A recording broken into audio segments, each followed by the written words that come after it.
Impaired Driving by Christopher Guy. I know what you're thinking. Oh great, here's another cop going to tell me not to drink and drive. But the fact of the matter is that 1 in 3 people watching this speech will be affected by an impaired driving incident in the next year. Almost half of all drivers that are killed in automobile crashes test positive for drugs and alcohol. And this doesn't count the passengers or the bystanders. Every day, almost 30 people in the United States die in motor vehicle crashes that involve an alcohol-impaired driver. That amounts to 1 death every 51 minutes. So why do I care? I've been a police officer for nearly 15 years, and I've seen the first-hand destruction caused by someone's choice to drive impaired. Not only have I seen young people struck down the prime of their lives, but I have witnessed the lasting effects of such a tragedy on family and friends. Even though nearly everyone knows that driving a vehicle while under the influence of either alcohol or drugs is dangerous, thousands of people repeatedly get behind the wheel drunk every day. So what is impaired driving? Impaired driving is operating a motor vehicle while under the influence of alcohol or drugs to a degree that driving skills are compromised. Louisiana Revised Statute 1498 defines a blood alcohol of 0.08 grams percent of blood by weight as being legally drunk. Under this law, driving while under the influence of a Schedule 1, 2, 3, or 5, or a combination with alcohol is also considered being impaired. Scheduled drugs are anything illegal or prescription medication.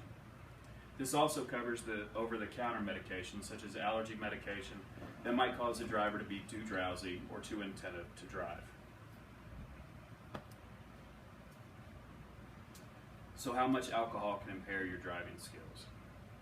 1 12-ounce beer, 1 ounce of liquor, or an 8-ounce glass of wine all have the same amount of alcohol. With the legal limit at 0.08 now, that means that just 1 beer, 1 shot, or 1 glass of wine, and getting behind the wheel of the vehicle can raise the blood alcohol above the legal limit.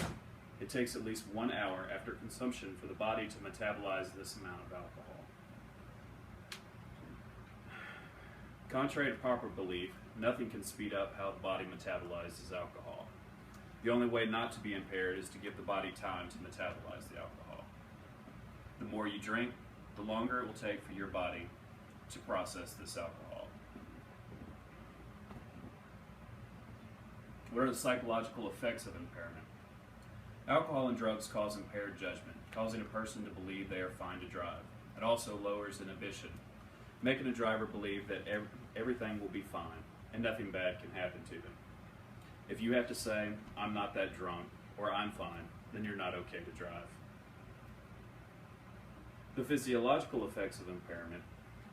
Alcohol and drugs cause a slowing of the body's ability to react to a situation.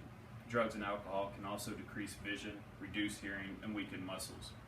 The driver is unable to identify danger before it's too late and unable to react in the proper way.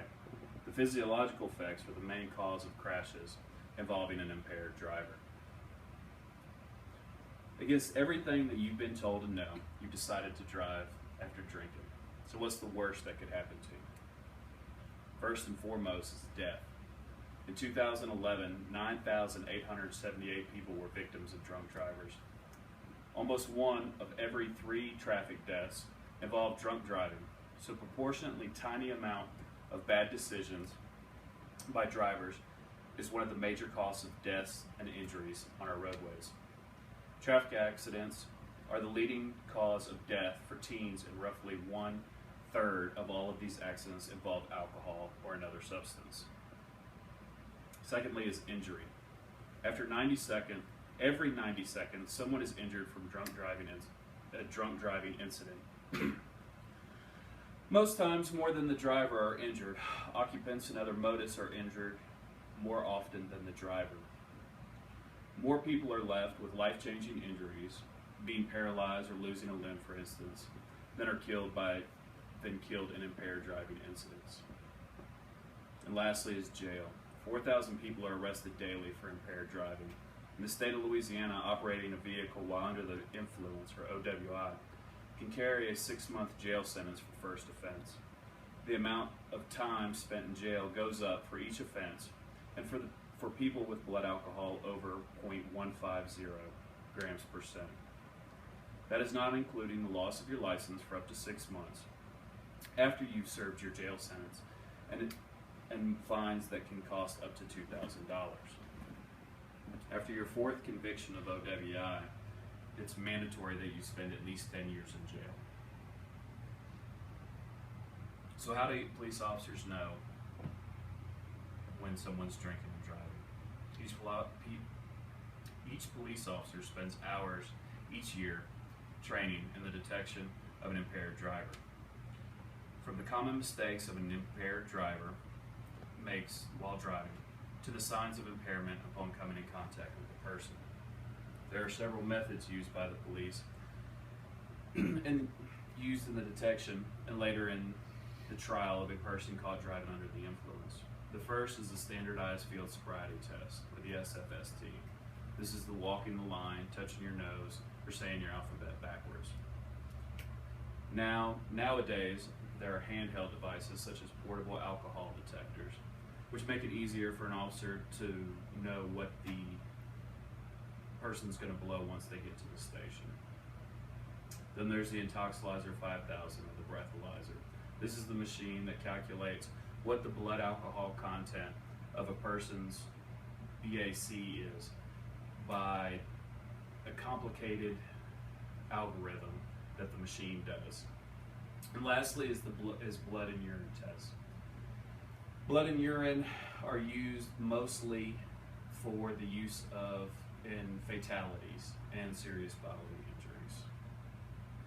So what are your other options as far as drinking and driving? A designated driver is usually the first choice, but let's be honest, sometimes a designated driver wants to party as much as the other people and is not very reliable. Second is a taxi.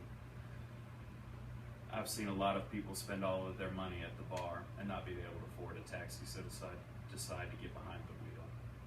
There's always public transportation if you live in a city large enough, but when you live in a town such as this rural community, there's no public transportation or buses. You can always call a friend, someone sober, to come pick you up. And at the very least, you can always wait it out. Like I said, it takes an hour for the body to process your last drink. Impaired driving is the #1 cause of serious injury and death when involved in motor accidents. Remember, it's not worth getting behind the wheel when you're impaired. It is the most dangerous and stupid thing you can do.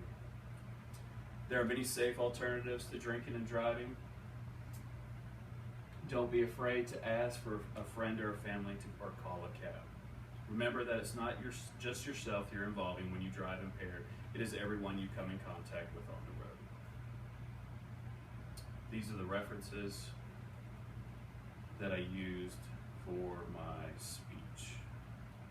Thank you.